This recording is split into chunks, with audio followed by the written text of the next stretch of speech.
Good evening. We'll call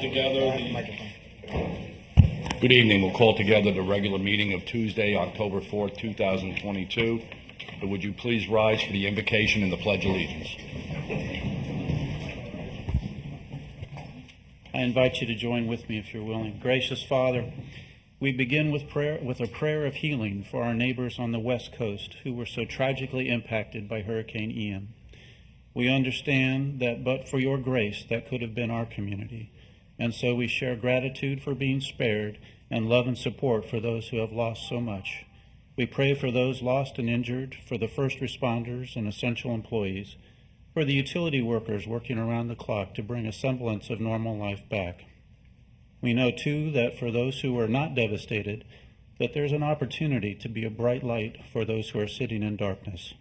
Help us to move from good intentions to action when it comes to helping those in need. Father, we are a blessed community, and we know that these blessings are not meant to be kept, but shared. Help us to do that today, tomorrow, and every day, for it's not if, but when our day will come, and we need assistance, when we will be in need of a blessing. Just maybe the people coming to our aid then will be someone we help today. And for our meeting tonight, please let our words and our actions reflect the best that is in each of us as this commission deals with the pressing issues of the day.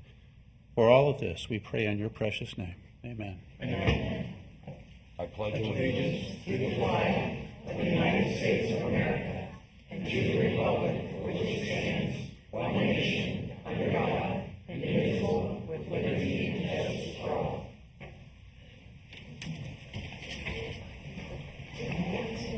Well, good evening, everyone. Folks, before we go to public comment, I'm just going to defer to Dan McIntyre. We did have a request from Rumar to request a 60-day continuance for our meeting tonight regarding the mining permit. The attorney evidently lives in Fort Myers, and we all know about the destruction that happened over here. So it'll be the will of the board whether they will give them a continuance we have in the past, and I'll defer to you, Mr. McIntyre.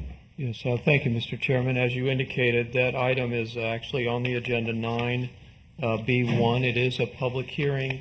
As you indicated, we did get a request for a continuance early today from the petitioner requesting a 60-day continuance to allow him to retain counsel.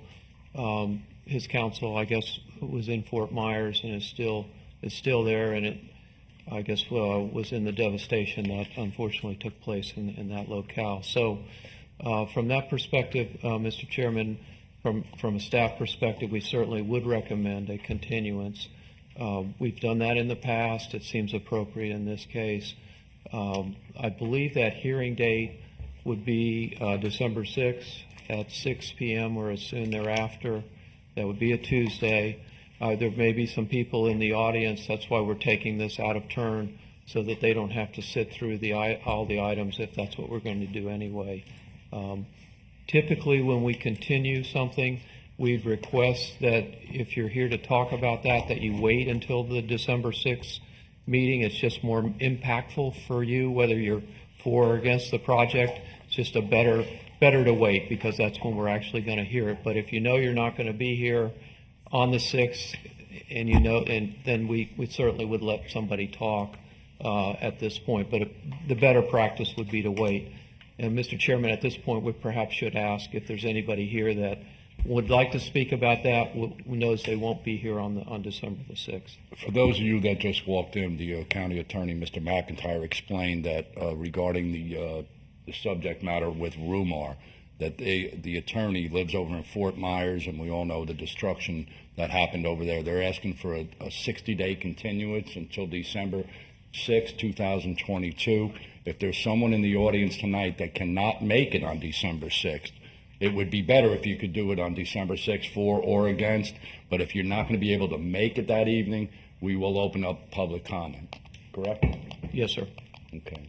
Now, first, should we do the business at hand? It has to Well, be I think maybe just clear this item. Is there anybody in the audience that's in that category where they want to speak on Rumar? They won't be here on the December the 6th. They would like to speak tonight. If there's anybody in the audience It's in that category. I don't see any, Mr. Chairman, so at this point, staff recommends that the board continue that public hearing to December the 6th, 2022 at 6 p.m. or soon thereafter. Okay. And I'll entertain a motion to such effect. So moved. We have a motion by Commissioner Bartz, second by Commissioner Hutchinson. All those in favor signify by saying aye. Aye. Opposed? Motion carries. Thank you.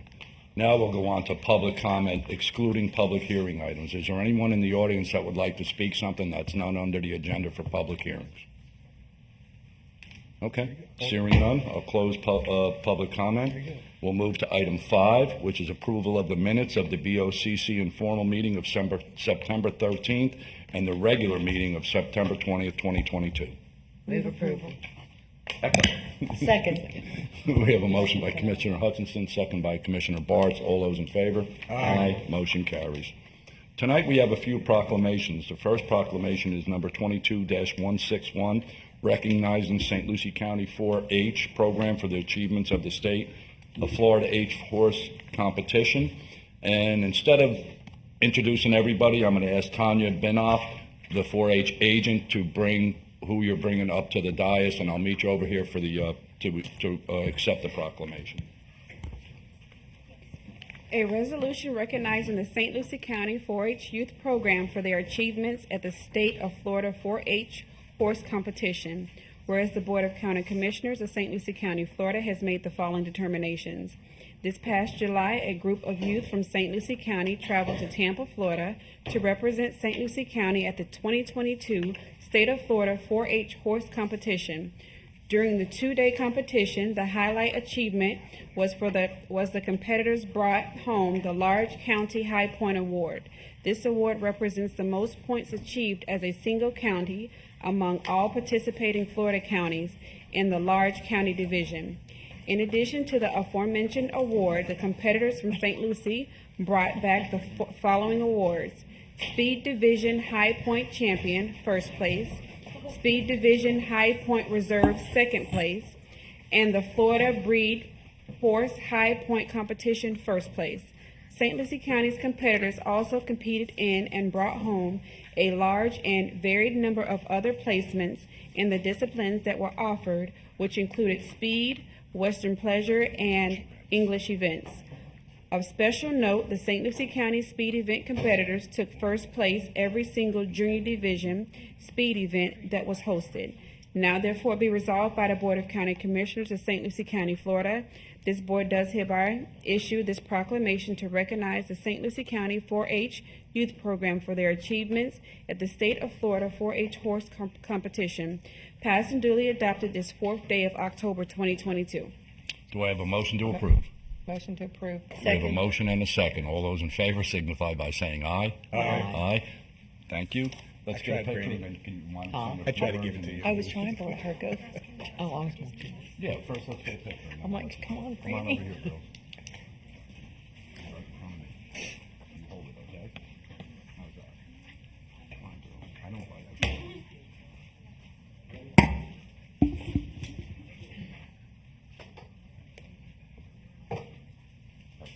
Okay.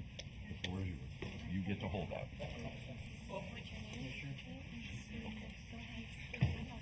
Wait, you're not up yet.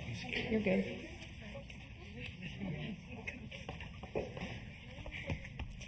So thank you very much. We are very proud of all of our girls that competed. We have 9 of our competitors out of 65 of our horse youth in St. Lucie County, and our top 9 competed against 200 other equine projects from the whole entire state of Florida. So we definitely own the speed event area in the State Horse Show, and we're just really excited and very proud of the girls for their accomplishments. Congratulations.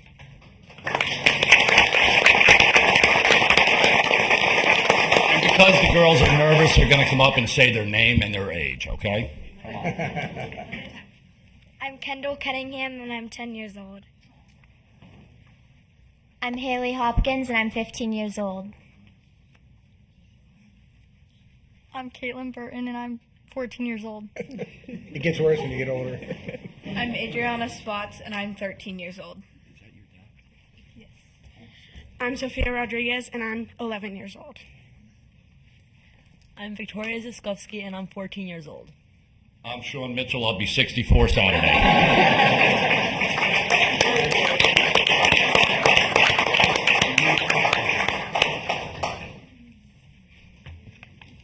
Okay, next, we have resolution number 22-175, proclaiming the month of October as National Domestic Violence Awareness Month in St. Lucie County, Florida. Tonight, this will be accepted by Dr. Teresa Arbizu, the CEO of Safe Space. Come on up. And Madam Secretary. A resolution proclaiming the month of October 2022 as National Domestic Violence Awareness Month in St. Lucie County, Florida. Whereas the Board of County Commissioners of St. Lucie County, Florida has made the following determinations. Domestic violence transcends all ethnic, racial, and socioeconomic boundaries. Its perpetrators abuse their victims physically, mentally, emotionally, economically, and the effects of their attacks are far-reaching. Domestic violence is particularly devastating because it often occurs in the privacy of the home, a place meant to represent shelter and security. For this reason, Americans may not realize how widespread it is here in St. Lucie County. During the month of October, Americans should contemplate the scars that domestic violence leaves on our society and what each of us can do to prevent it. Each year, the United States, more than 10 million women and men experience physical abuse by their intimate partners, which many experiencing repeat abuse over the course of a year. 90% of children of domestic violence victims are eyewitnesses to these attacks, which may be a major precursor to fatalities from child abuse and neglect in the U.S. Prosecutors, law enforcement officers, and victim advocates have worked together with Safe Space to provide awareness and education, reduce domestic violence in the county, and assist victims and their families. Public action awareness creates a society that promotes strong values, fosters a safe, loving home environment for every family, and a society that refuses to tolerate domestic violence in any form. Now therefore be resolved by the Board of County Commissioners of St. Lucie County, Florida, that this board does hereby proclaim the month of October 2022 as National Domestic Violence Awareness Month in St. Lucie County, Florida, and expresses sincere appreciation for those committed to promoting peace and preventing domestic violence in the community. Passed and duly adopted this 4th day of October 2022. May I have a motion to approve? So moved. Motion by Commissioner Zadowski, seconded by Commissioner Hutchinson. All those in favor signify by saying aye. Aye. Chris, what are you doing? All I trying to know find is a I'm saving you because it's your birthday coming up. All right. Would you like to say a few But words? somebody else, And then I we'll get a think, picture afterwards. I think it was, Okay, thank you. I think it was done on purpose. These are size 8. You got the wrong size. So what I wanted to share a message with you. Maybe Andrew, our development manager, can share the shoes with the commissioners that may want to join us for a photo shoot. Sure. I'm here today with Captain Adam Goodner, who is a member of our board and treasurer of our board, serves as treasurer, and Mike Lafreniere, also board member and serves as secretary. And I thank you today for proclaiming October National Domestic Violence Month. Domestic violence, I must say, has been a pandemic way before the COVID outbreak.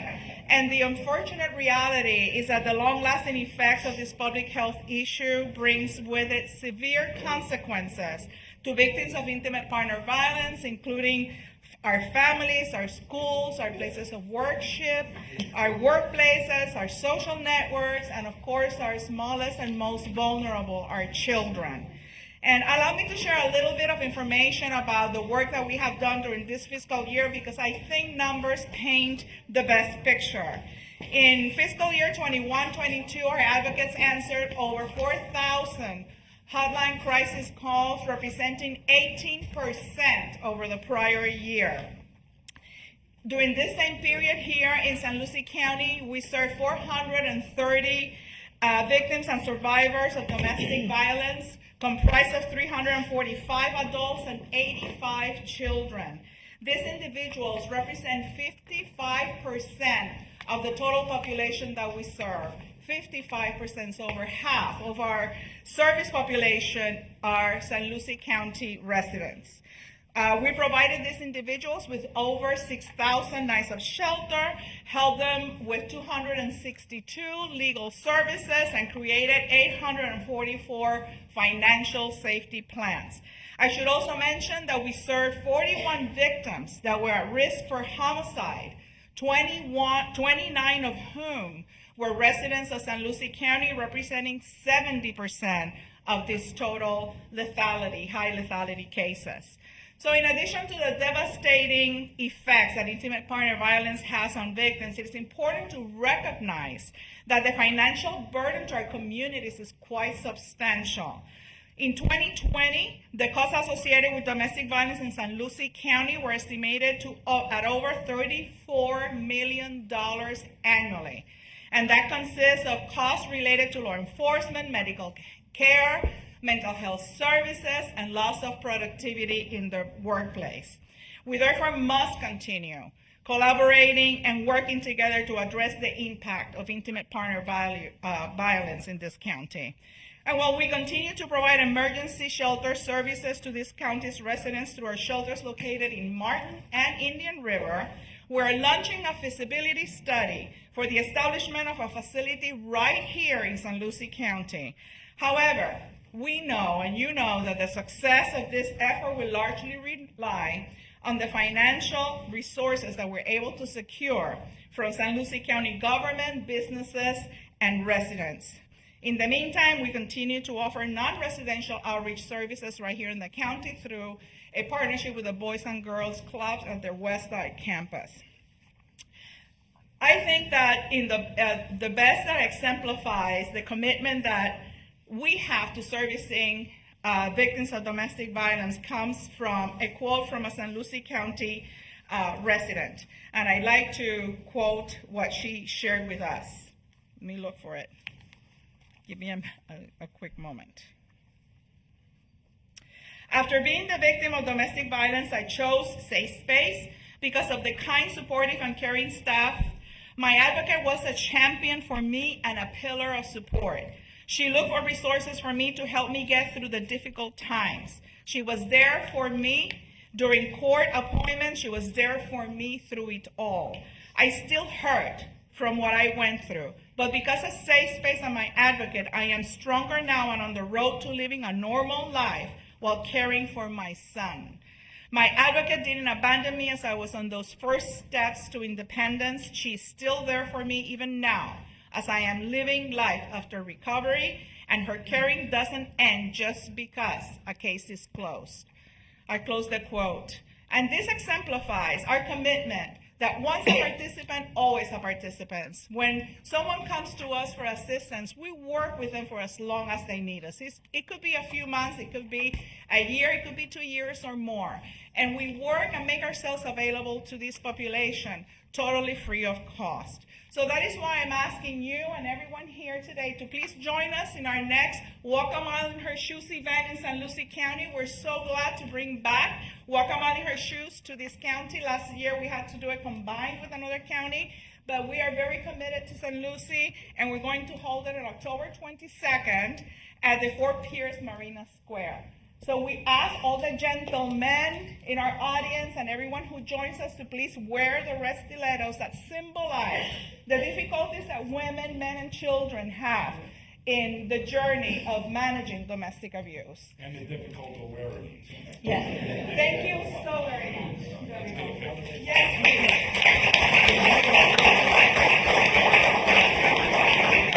I'm going to let her explain. There's a website where you can sign up and things of that nature for the 22nd. Yeah, so Andrea is going to share our flyer with everybody here today, but in addition to that, please go to our website, www.safespacefl.org, and you can see where the registration for the event is, and we hope that you will join us. Thank you. Okay, let's do it.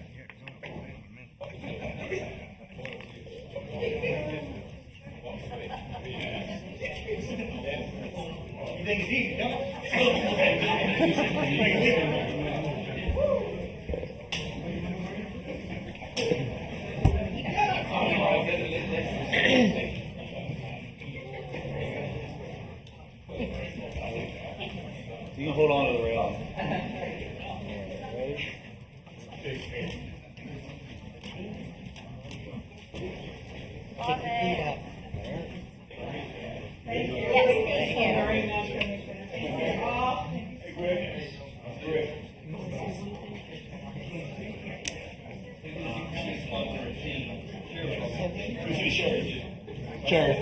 Sheriff. Yep. Raise it up. Yeah. Raise it up. I think Waste Pro should put a team together. Yeah. Yeah, Russ, come up here and take one for the team. Come on, Russ. Come on. Yeah, we provide the suit shoes for the walk, so you don't have to have your own, it's okay. You know your job is back there.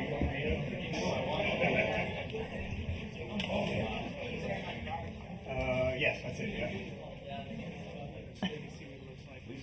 I'm already hurting. I don't want to break something.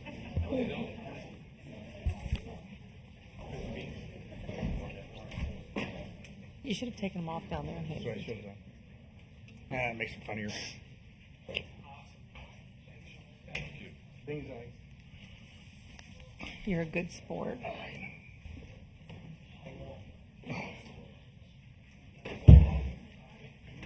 Oops.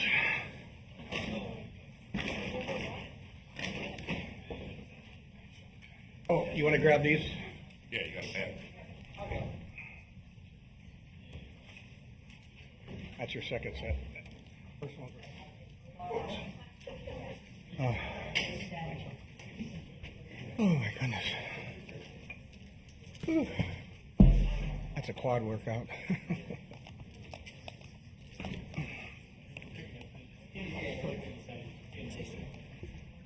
No.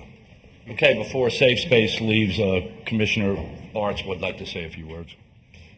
It's going to be real quick. Teresa, I think I've said this to you every year. I've said it years, frankly, before you to your predecessors. But every year, I hope I don't have to see you again next year. Thank you. I know what you do. You guys do a fabulous job. Thank you. So many people affected.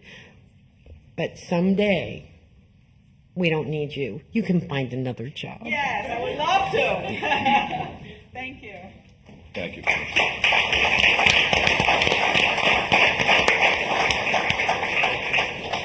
Okay, next we're going to have a presentation. This is the Master Gardener Volunteer Extension update. And with us will be Kate Rotindo and Danielle Shaljinovich. How'd I do? Pretty close. Vajinovich. Pretty close. Thank you, Kate. Good evening. Evening. Good evening, and thank you all so much for the opportunity to be here and present to you on behalf of UF-IFAS Extension St. Lucie County. My name is Kate Rotindo, and I am the Urban Horticulture Agent for St. Lucie County, and with me tonight is our Program Specialist, Danielle Shalganevich. Pretty close. As you may know, our mission at Extension is to foster partnerships in our community to provide research-based information that can help lead to solutions for our residents, families, businesses, and community members. We deliver that mission to our community through various educational program areas and fields of expertise from our faculty and staff. We deliver this research-based information through many different methods: individual consultations, presentations, workshops, demonstrations, fact sheets, social media, you name it. The program area that I'm here tonight to highlight is our UF-IFAS Extension St. Lucie County Master Gardener Volunteer Program. We have almost 100 active volunteers that provide science-based horticultural information to our residents. They stay up to date on current science and recommendations throughout the year and contribute an average of 7,000 hours of volunteer time annually. We have a very dedicated group of Master Gardener volunteers who propagate plants and run a full plant nursery at the Extension grounds on Pecos Road in Fort Pierce. The funds that are raised from plant sales that's coming up that I'll tell you a little bit about are used to supply scholarships to local students. We'd like to take this special opportunity to invite all of you to our Ag Extension Fall Festival event on October 15th from 8 a.m. to 4 p.m. at the UF-IFAS Extension St. Lucie County campus located at 8400 Pecos Road in Fort Pierce. We've expanded our normal fall plant sale to include not only our Master Gardener volunteer plant nurseries who will be selling their plants, but also include 20 local craft vendors, 3 food trucks, so we'll be able to feed everybody this year, activities for kids, and 13 demonstrations led by our UF-IFAS Extension agents and other local Science Institute partners. We are also offering a very special VIP mobility access morning on Friday, October 14th, so the day before the actual large plant sale, from 10 a.m. to noon, for folks that maybe use a scooter, a walker, a wheelchair, or just need a little extra help or time getting around in the nursery. We're excited to promote this event in the hopes that our growing and ever-expanding community here in St. Lucie County gets to know who we are in UF-IFAS Extension and how we can work for them. Thank you all for your time tonight, and we hope to see you all at Extension. Thank you very much, ladies. Any comments from the board? Mr. Chair, if you've never been, it's really a lot of fun to go. I just need someone to help me with my Florida avocado tree. Okay, we can help 35 you. feet So tall, come and I get two to the avocados. event. Okay, so come to the event. Come to You're doing something Extension. Thank you all. No, thank you, ladies. It's a marvelous thing you all do. Okay. We're going to go to the consent agenda, but under one part, which is Public Works, I'm going to pull and have Howard speak about. That's the Melville Road Network Stormwater Improvement Phase. That would be 8G1. 8G1, I'm sorry.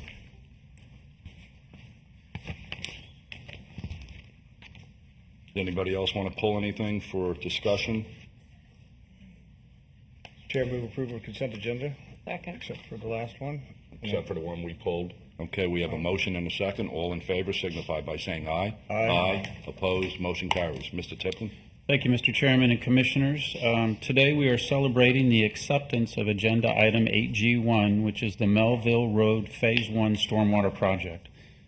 Melville Road Phase 1 is a 14-acre stormwater pond that will dramatically improve the drainage in this part of White City. The neighborhood was built before drainage was required, and after heavy rain events, the local streets and yards may have standing water for days or longer. County staff has witnessed ducks swimming in the streets after big storms, and when somebody says the fishing's good and it's in the street, that's never a good thing. We do have a few pictures of the project, but not the ducks, unfortunately. This project is not only a major stormwater improvement project for this section of White City, it is also a major water quality project. The project has been designed to collect the runoff from the neighborhood, hold it for some time, and cleanse the water of pollutants and excess nutrients before releasing the water back into the canal system and eventually into the Indian River Lagoon. This $2.3 million project was funded in part with a $1 million grant from the Florida Department of Environmental Protection, with proceeds from the half-cent infrastructure sales tax passed in 2018 by the voters of St. Lucie County, making up the local match. Today we celebrate that this phase of the project is officially complete and was built on time and under budget. We also acknowledge that Melville Road Phase 1B is also underway, which will help move more water from the neighborhood into a larger holding pond, which is Phase 2, and further improve neighborhood drainage. Congratulations to the Public Works and Water Quality team for this great improvement to the neighborhood, and again, thanks to the Florida Department of Environmental Protection and to the voters for passing this infrastructure sales tax that made it possible.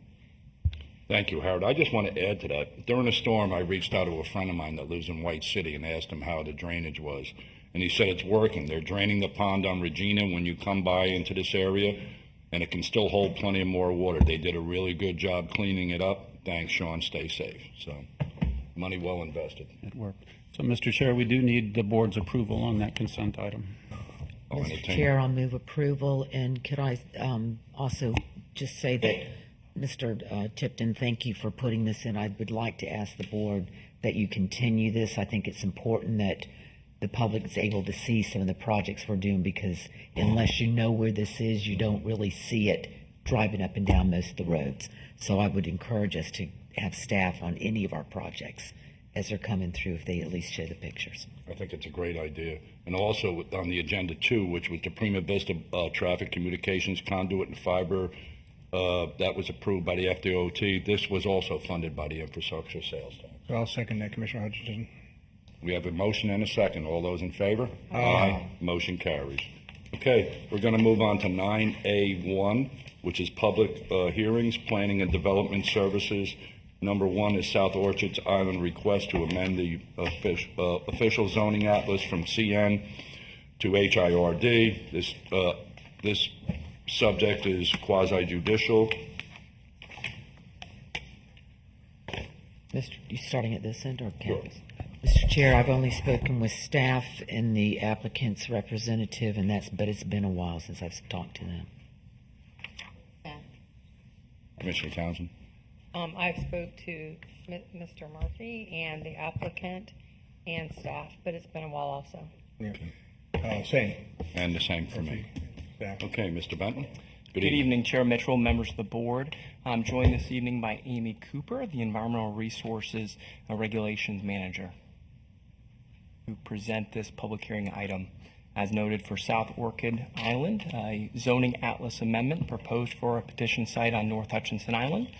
This evening's public hearing for this item as duly noticed, local newspaper, mailed notice provided to over 200 residents with property situated within 500 feet of the petition site, and a public hearing notice sign posted on the premises that complied with our land development code requirements. Is acknowledged that due to the hurricane activities last week, the sign was removed from the property for roughly 2 days and then reposted in advance of this evening's public hearing, meeting our public notice requirements. Here's the 3.53 acre petition site situated on the east side of North A1A, that's State Road Highway A1A on North Hutchinson Island, immediately adjacent to the Ocean Resorts Mobile Home Park, or RV Park, Recreational Vehicle Park. The site is a subset of the former P.V. Martin's or Red Tail restaurant site that was damaged in the 2004 hurricane events and removed from the property subsequently. The site then was partitioned. The adjacent condominium association acquired land to the north.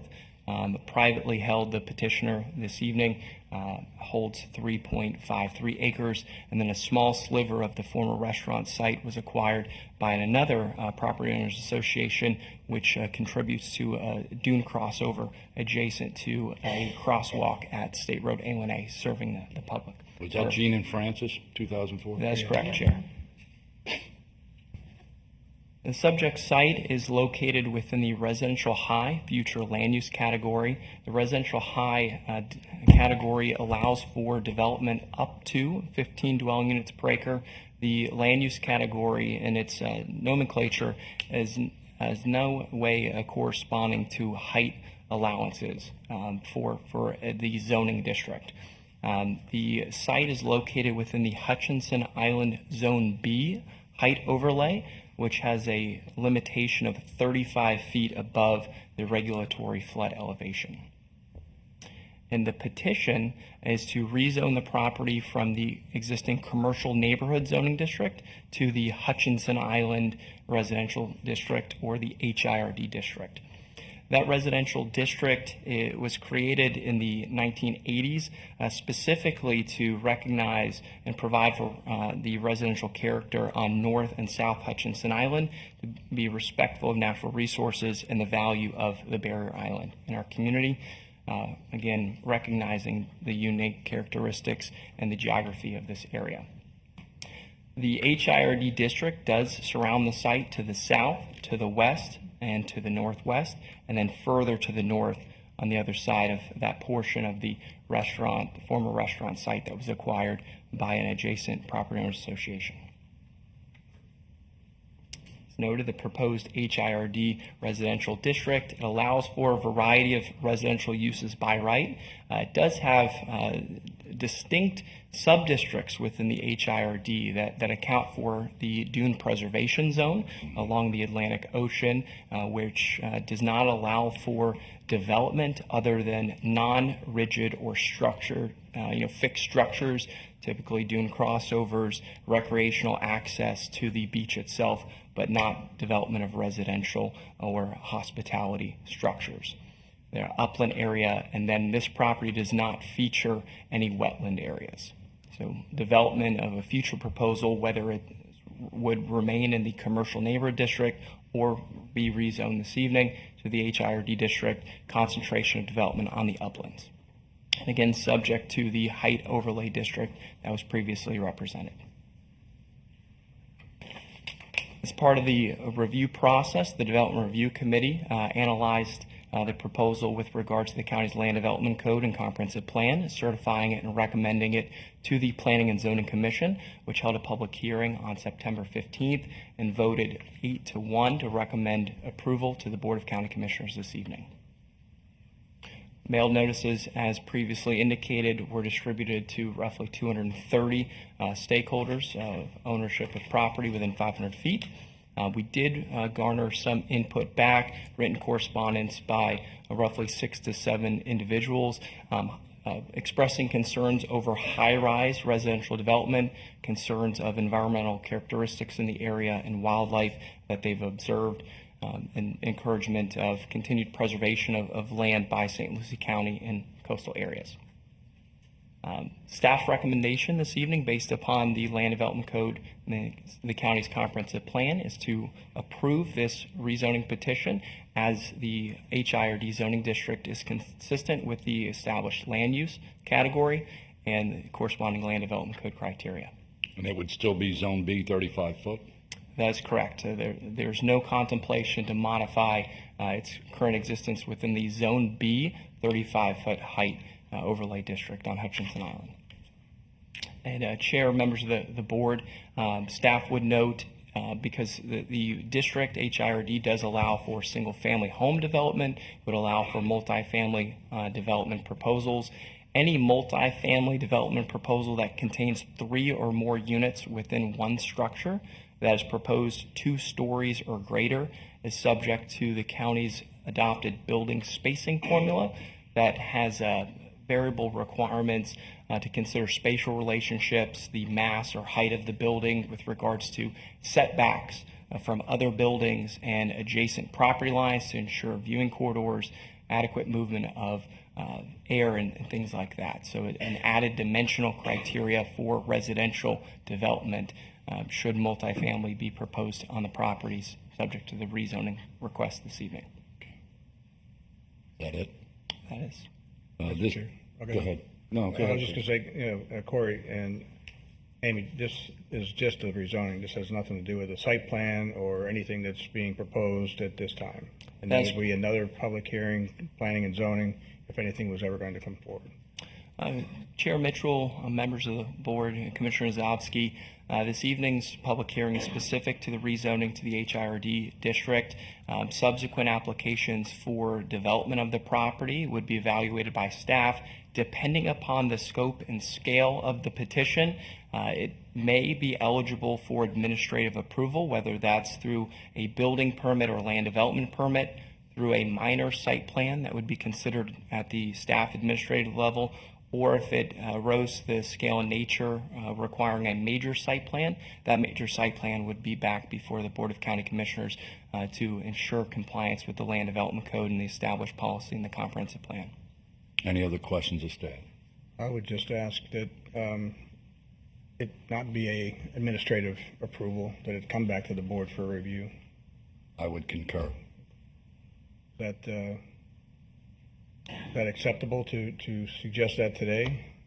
Because we've seen the devastation on the island across the way, and building on our barrier islands is getting more difficult. And so I don't know who to ask that question to, from legal or from you, Corey. But simply because our lives are changing at a drastic measure the way these storms are coming through. So I think it would behoove the board to be able to take a look at and support or deny, if possible, any site plan that may come through on our barrier island specific. So I don't know, Mr. McIntyre, do you want to help me out? Yes, thank you, Mr. Chair, Commissioner Zadowski. I think what the board could do is a couple of things. One is, I think you could direct staff before they process any type of administrative approval to agenda this item for board discussion at a regular meeting or whatever meeting, informal meeting, however you want to do it before they process it, to get board input. Of course, the code doesn't require that, but I think the board could do that. If you are looking to make this a regular occurrence because of recent events, that's something perhaps you could ask staff to take a look at, maybe a heightened requirement in the flood zones or whatever. Obviously, this is just brand new stuff, but we did Right. see what happened at Seaside, Surfside. Maybe a suggestion for the board to consider is this might be a topic for an informal, give staff the time to kind of take a look at it and bring it back and give you a chance to think about it, the impacts of any type of policy change. Well, I simply also want to recognize that, property owners have rights, and so I don't want to lose that in this conversation. But I just wanted to suggest that because, the things are changing rapidly around here on our coastal areas, that this should probably come back for a review. But I'll take Mr. McIntyre's suggestions. Well, we've got to make sure everybody else concurs. Yeah, I'm just saying. Commissioner Townsend, you're okay with I that? support property rights, and I, because of the property and because of the location and because of the history of that property, I do think that even though I understand it is under the current code administrative approval, I think the board should have the right to be able to have conversations, just to know what's going in there, whatever, to protect the island and to protect the residents on the island, to make sure it meets the quality of life that they are accustomed to over there. I'm not saying that I would or wouldn't approve it. I'm just saying I think it's the right thing to do. Commissioner Hutchinson? Mr. Chair, I'm going to concur with Commissioner Townsend's comments because I'd already asked staff that question, where it was going, so I was glad it was be put on the record. I'm not sure by change in policy if that's where we want to head at this time, so I'd like to at least, if nothing else, put it on an informal so the board is aware those meetings are open to the public, and that's prior to the administrative approval. Commissioner Bartz? Okay with that? And maybe, Mr. Chair, maybe it could be, Corey, even as simple as whenever Ben or Maite, whatever is going to come forward when they give our updates, whatever, to let us know, so that if we have questions, we can have those conversations as well. Mr. Chair, can I follow up on that one? Usually, Commissioner Townsend, those are after they've already done the administrative approval. Oh, that's true, too. I would rather know it ahead No, I before agree. that. But I just think we should be aware before it goes. Okay, we have concurrence there. Also, this is a public hearing. Is there anyone from the public that would like to discuss this subject matter?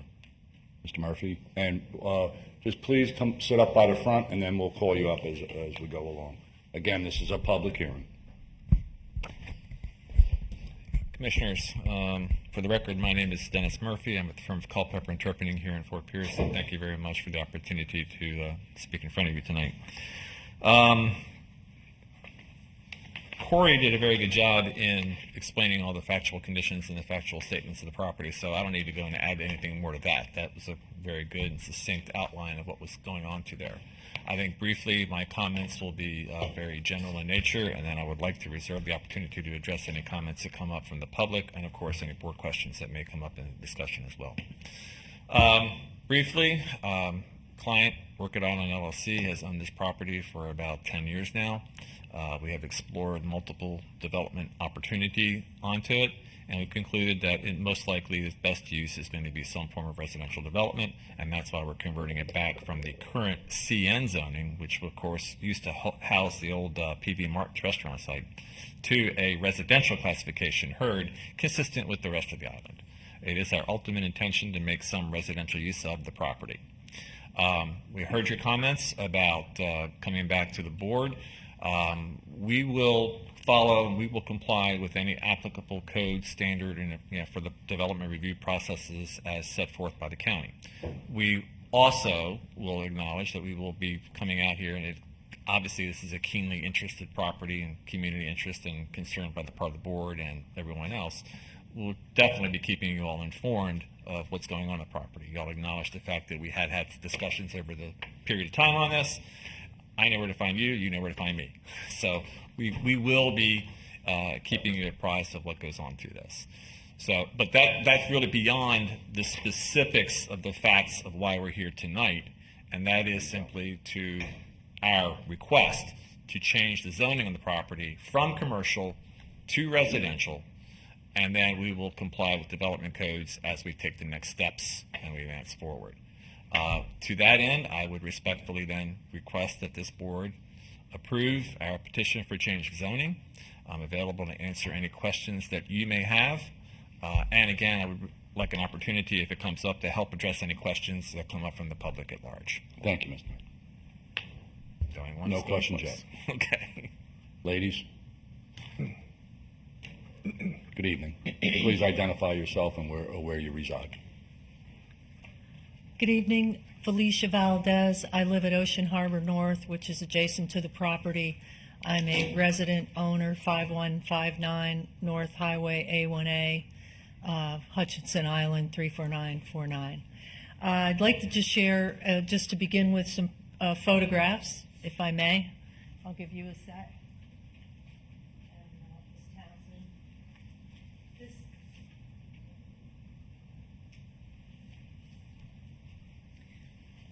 As you know, we've certainly had our share of weather in the last few days in conjunction with Hurricane Ian, tropical storm warnings, and that is the tide coming right up to the dune. And of course, everyone knows that the P.V. Martins was washed away during 2 hurricanes. We're certainly not saying that we want to restrict the property rights of the people that own this property, and it's certainly a better designation to have it become residential instead of commercial. And with the 3.5 acres, we just want the utmost of diligence when you review these plans that may be coming forth. The setback, something that wasn't mentioned tonight, but the attorney did go into quite a bit at the zoning meeting, was they can get a 20% variance and raise the building to 42 feet from whatever that point is in the ground that goes up. And is it similar to looking at the properties south of us, like Crystal Cay is almost, the buildings are constructed. Those are 3, they say they're 4-story, but they're 3-story with underground parking. So they look like they're, 42, they must be whatever is that the same HIRD? Chair Mitchell, members of the board, the Crystal Cay project, which is a development of, I believe, 24 residential units, 2 buildings to the south. It's in the Zone B, HIRD residential district. It was subject to the 35-foot height limitation, again measured from the regulatory flood elevation, which that figure could be above the existing or pre-development grade. Did you say flood elevation? Yes, Okay. yes, that is correct. You have to build from that up. So the minimum floor elevation to meet regulatory, whether it's FEMA, Florida Department of Environmental Protection, or similar, that's where we begin measuring height. To the peak of a flat roof. Sometimes there are parapets and some architectural features that help to screen mechanical equipment that may slightly exceed that 35-foot height limitation, or if it is a sloped roof, it's the mean height of the roof that we measure that 35-foot limitation to. Thank you. Thank you, ma'am. So just to have your eyes on this, Avalon Park is to the north of us. We bought the property adjacent to this land, and it's a green space, and there's gopher tortoises all over and, habitat. And we had always hoped that it would just continue because that area of all the condominiums to the south of us are not built until you get to Crystal Cay. They're all built on the west side of A1A. So we have all just sea grapes and the sand dune there. So, I mean, it would be nice. It would be nice not to have it. We understand they have rights as property owners, just like we all do, and we're not here to infringe upon them. But we just ask that you really give us a good look at it. Thank you. Ma'am? Chair Mitchell, if I may, while the other speaker is arriving, to clarify, the Crystal Cay project is 21 units, not 24. I misspoke. 21. Okay. We'll let the record reflect that. Good evening. Good evening. Pleasure to see the commission. My name's Christina Fisher, and I'm a property owner in the Sands, which is south of there. And also I was the president there of the whole community and all, and I was on the NVA as well. But I would definitely endorse the changeover from commercial to residential, because these people are all complaining about, all these people are coming and all this. Well, you know what? If they made that a commercial site, there would be a lot of strange people that you've never seen, and the potential for theft or whatever the things they're concerned about would be enhanced as opposed to building residential. Plus, also these height restrictions and things like that, I totally understand, because I live in Palm Beach County and I have property in Miami-Dade and all along the entire coastline, and I was in Fort Myers all weekend helping those poor hurricane victims. And it's very important what you're doing, absolutely. And building it a little higher would be helpful, because a lot of people, we were digging them out of 4 feet of mud in their houses. So you have to look at what is the flood levels, the projected flood levels. And I know that this property certainly would be beneficial to be built as a residential site. And when I look at a lot of the buildings that are in North Hutchinson Island, I see a lot of old ones, and I think of what happened in Miami with the property that went down. And I'm concerned that a lot of the buildings that are on North Hutchinson Island, the older ones, really are deteriorating, and they're having rebar issues and things like that. So I'm a little concerned about some of those as opposed to building this new one. And I'm all for it, and this is not like you're building like in Miami-Dade. We had a meeting and they want to build a tower like in Dubai. So you don't have that issue. No. And, I was up at I also want to speak to you about your water issue, because I actually got Congressman Mast. I was up in Washington, D.C., and got him to approve one of my clients to do a national water purification thing and soil fertilization and things like that. So I can help you clean up the St. Lucie River, save the manatees, do all of those things. So I would like to meet with you people about some of those things, because I'm in D.C., I'm all over Europe and Dubai and everywhere, and doing a lot of things. And I think you have a lot of potential here, but I would love to see that property be residential as opposed to commercial, because that would stop a lot of people from the issues they might have. So thank you, all of you, for your service, and I know it's a hard job, so thank you for your commitment and service to our county. We appreciate it. Thank you. And Mrs. Fisher, while you're walking back to your seat, I just want to invite you to attend the National Estuary Program meetings, Sandy River Lagoon National Estuary Program meetings, which are held in Sebastian each month. And if you go to onelagoon.com, .org, you can find more information, and we'll take you up on it. Really? Oh, that would be great. Yeah. And what this stuff does, it fertilizes the soil, and there's no runoff, there's no phosphorus, nitrogen, any of that, and it actually puts more oxygen in the water, so it saves the manatees and the fish and everything. We'll bring that up to the NEP. I will. I'll bring it up to you guys, and thank you, man. And I'll invite all of you when I go to Hawaii and everywhere else. Oh, yeah. One-way ticket. Good evening, sir. Hello, my name's Gary Sofin. I live at 1816 Wildcat Cove Drive out in the Sands on North Hutchinson Island. Been there about 20 years. Know the P.B. Martin site pretty well. And I think that from somebody that's in the hospitality business, I think that it's a great idea to make it residential versus commercial. If that was a commercial site right there, and it was any place that I had, it would be busy, There would be people across the street complaining. There'd be no parking. There'd be big problems. So I think making it residential is a great idea. Kudos to whoever owns the property. It's been carrying it for 10 years. I think that we should support whatever they're going to build on there. Hopefully they'll be really expensive condos, so they'll bring the values up on North Hutchinson Island. And I think that whoever's going to build those will do their due diligence to realize that they have to build them high, strong, and the right way so that they can withstand a hurricane like we just had. So I am in favor of it. I don't know anyone else that is not in favor of it, but I think it's a good idea. Thank you, sir. Thank you.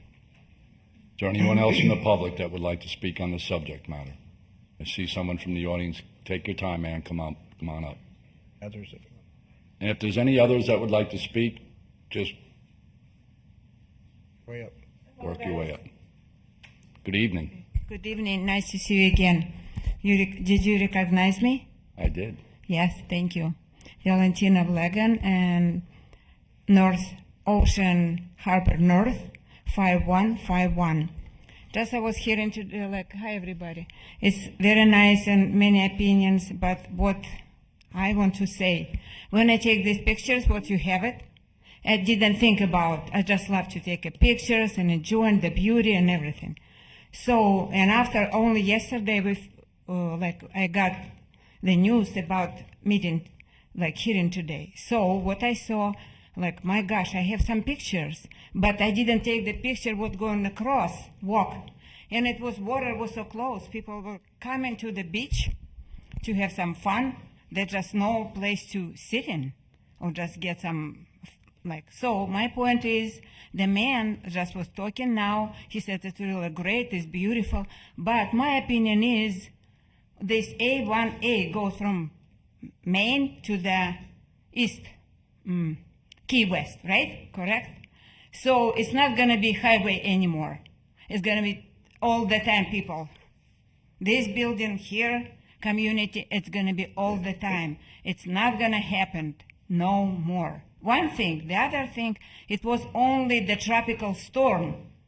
And you already, everybody, got the message from Mother Nature and God, whatever, about don't build anything on this side because this just was a restaurant. Nobody died or something. But if you're going to put these buildings, they're going to be in a real risk. It's possible going to get some horrible damage and people, they're going to died somehow. It's for sure. Trust me. And it's it was a sign. Sometimes you need to listen what inside you. Don't think about laws, they want it, and the owners and everything right, but need to ask yourself, it's right or not right. Need to think. 7 times measure, 1 time cut. Correct? Yes, always. Listen to yourself. And also, in your hands now, guys, a lot of things. What you're gonna, in the future, your grandchildren gonna look at it and say, oh, they did right. We are so proud of them. It's good. They were thinking straight and pretty far, not just this time. So it's my message. I hope I'm not. Oh, I have some time. Oh, I'm good. So, okay, so please, just give this guy, buy his property, or give him some money, and just he'll be happy, and just leave us alone. I don't think you can afford it. It would be the right decision for We don't have everybody. that kind of money. But trust me, it's not going to be highway. Last year, or this year, we were with my husband in the Key West. It was so beautiful. We were driving there. We saw the end of this A1A. It's just something amazing. It's not going to be highway anymore. No traffic. We're just people. We're just walking, try to walk across this highway. I never push the button. I'm patient and waiting. People, nice, and we can walk easy. Thank you, ma'am. So this business. Thank you so much. God bless you. Thank you. Don't leave yet because you're so cute. Could you please spell your last name for the recording Blegen, secretary? B-L-E-G-E-N. One more time, slower. B-L-E-G-E-N. Thank you. Thank you, guys. Thank you so very much. Again, this is a public hearing. The It's a public hearing. Does anyone else from the audience like to speak on this subject matter? Seeing none, I'm going to close public hearing. What's the will of the board? Do you want to respond? He has to have time, so. Okay. Yeah, Mr. Chairman, thank you very much, Commissioner. No, I have no additional comments. There's nothing to respond to. So if you have any questions, I'm here to answer them. Well, I could have, but I have to be on the microphone. So. What's the will of the board? I'll move approval. We have a motion by Commissioner Townsend. Do I have a second? I'll second. We have Is that with a discussion? That is with it. It has to come before us. Correct. It has to Okay. come back for us. So all So we're that we doing can tonight is protect the changing the residents. zoning from commercial to residential, and that's it. We have a motion and a second. All those in favor signify by saying aye. Aye. Opposed? Motion carries. Okay, moving on to number 2. This is a public hearing. This is an initiated land development code text amendment. Who'll be heading this up? Maite? Hello, Ms. Santa Maria.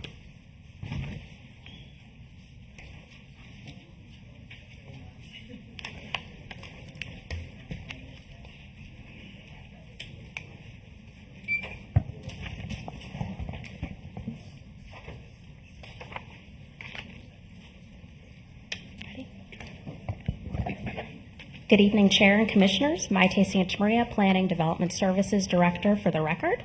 Tonight I will be presenting Agenda Item 9A2 pertaining to a Land Development Code amendment, creating an administrative variance process and providing for a special magistrate to serve as the Board of Adjustment.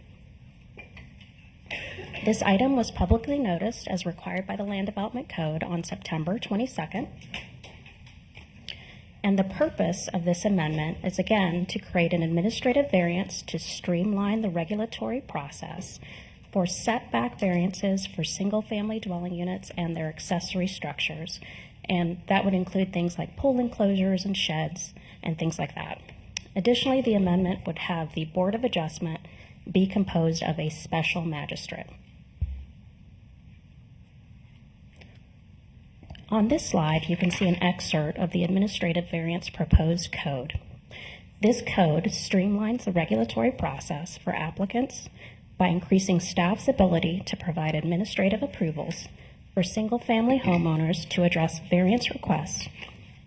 Excuse me. God bless you.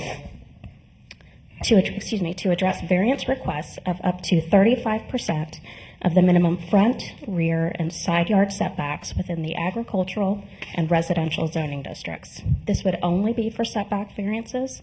This would not include height, frontage, lot coverage, or anything else. And as you can see on the screen before you is an example table with the zoning districts, just an excerpt, and the yellow table shows the 35% provision that staff could potentially approve administratively. So you can see on the example on the very last row, so for RS4 or residential 4, for the front, staff could potentially approve 8.75 feet, for the rear, potentially 5.25 feet, and for the side, 2.625 feet. So they're relatively small amounts, and it's not necessarily guaranteed that an applicant would get the total amount. It depends on the criteria.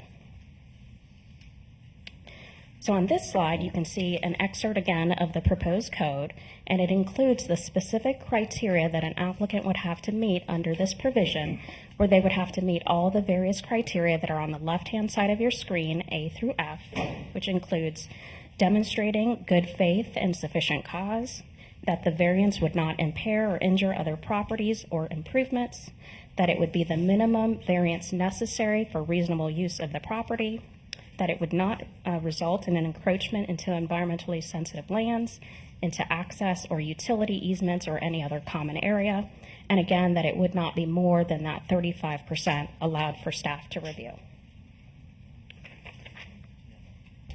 As noted previously, the administrative variance process is anticipated to address the majority of the variance requests that we receive. I looked at the files for the last 4 to 5 years, and on average, we get a total of 12 to 15 total applications for the entire year. So it's a small amount of applications. And because of that, the proposed code includes modifying the Board of Adjustment to be a special magistrate. The special magistrate would serve that function and further streamline the overall process. The special magistrate would be appointed by the Board of County Commissioners and serve at their pleasure. The individual must be a retired Florida judge or be a member in good standing of the Florida Bar for a minimum of 5 years. It is anticipated that the special magistrate serving this function would meet infrequently, since we have few applications as it is, and that the majority of them could be handled by staff. Of the 12 to 15 that we receive per year, 90 to 95% of them are for setback variances. So with that, staff finds that the petition meets the standards of review as set forth in Section 110603 of the St. Lucie County Land Development Code and is not in conflict with the goals, objectives, and policies of the comprehensive plan, and staff recommends the board review the proposed text amendment and schedule this item for the second public hearing on October 18th, 2022. Thank you. Any questions of Maite? I just have a statement. Maite, thank you for bringing this forward. It's the right thing to do. So many times we put people on boards, and it's kind of hard sometimes to find people that are qualified, and this is something that really does, in my opinion, need to have some legal background on it. So I think it's the right thing to do to move in this direction. So thank you for leading that. Thank you. This is a public hearing. Is there anyone that would like to discuss this subject matter? Again, this is a public hearing. Would anyone like to discuss this subject matter? Seeing no one from the audience, I'll close public hearing. Mr. Chair, may I ask one question? Is there a reason why that you wouldn't have someone who resides in St. Lucie County be a requirement? We can add that to the code, but we are proposing a request for proposal, or excuse me, an RFQ, correct, for the special magistrate, and the requirements include that the individual be a resident of the state of Florida, that it be a retired Florida judge or attorney in good standing, that they possess the necessary experience and expertise in land use law, local government law, ADA law, real estate law, and administrative law. But if you'd like us to include that it's a resident of St. Lucie County, we could add that as well. Mr. Chair, I would recommend that we add that stipulation in there. I don't need an attorney from Northwest Florida being one who's never maybe even been in this area. Would you want to commit that just to St. Lucie County or to Treasure Coast? Well, I think we have some pretty qualified people right here, and if we don't get a good response, you can expand it. Okay. So the motion can say that I would agree with you, Commissioner Hutchinson, but maybe have a backup that if it goes out, the RFQ, and nobody within the county responds to the RFQ, that we could go into the Treasure Coast. That way it's protected, that it's still somebody within a neighboring county. That would be fine. All right, so the motion's going to include that we include somebody from St. Lucie County, and if not, from the Treasure Coast. Yes, Okay, sir. Do we have a motion to that effect? So moved. We have a second. We have a motion and a second. All those in favor signify by saying aye. Aye. Opposed? Motion carries. Thank you. Are you going to be handling the next one too? Tahir will be here. All right. Hi, Tahir. We're going to take just bear with me a second, 9A3 and also 10B1. They're one and the same.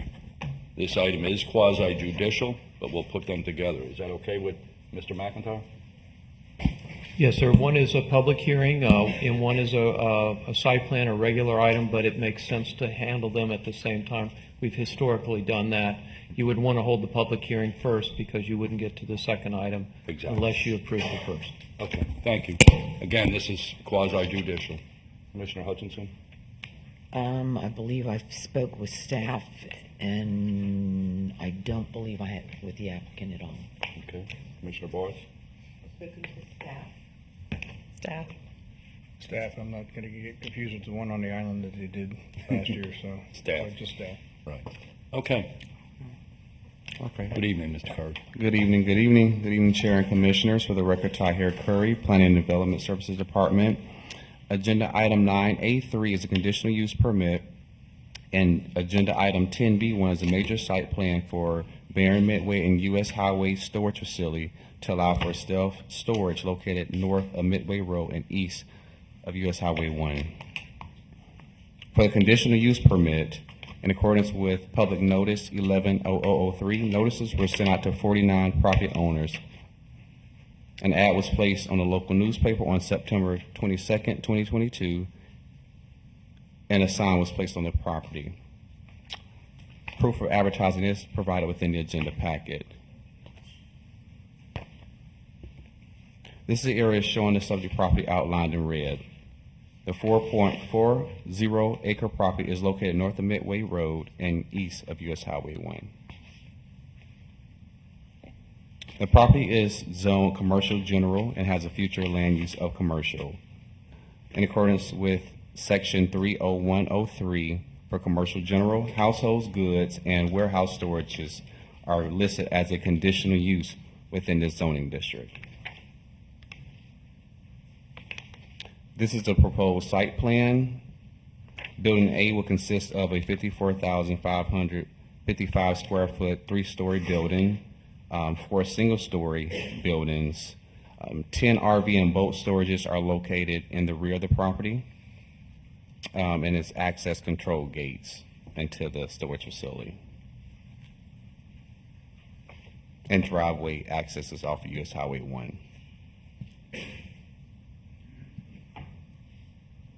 Here are just some elevations of the site showing the 3-story building and also the single-story building architectural design.